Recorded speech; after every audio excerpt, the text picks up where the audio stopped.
మినహాయిస్తే ఇంకోటి యాటిట్యూడ్ అనే డైలాగ్ మినహాయిస్తే ఏం లేదు. పెద్ద విజిల్లు తోపు తురుము అనేది అయితే సినిమా ఏం లేదు. చాలా అట్టర్ ఫ్లాప్. దీనికోసం మాట్లాడుకోవడం కూడా వేస్ట్. ఇంకోటి దీని ఎఫెక్ట్ ఉస్తాద్ గబ్బర్ సింగ్ ఖచ్చితంగా పడుతుంది.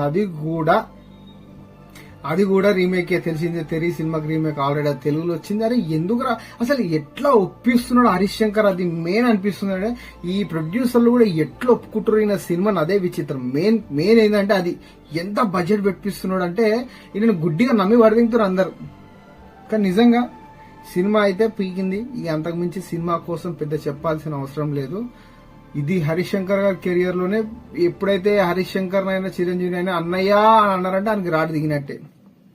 బోలా శంకర్ అన్నయ్య అన్నాడు, రాడు దింపిండు. ఇంట్లో కూడా మిస్టర్ బచ్చన్ అన్నయ్య నా కెరియర్ నువ్వు లేకపోతే నేను లేనన్నా, షాక్ తో నేను షాక్ ఇచ్చిన తర్వాత మిరపకాయతో నన్ను లేపినో అని అన్నాడు. పండబెట్టినాడు కూడా ఇప్పుడు మిస్టర్ బచ్చన్ తో. 3వ సారి హైట్రిక్ కాదు కానీ మొత్తం కురిసిపోయింది.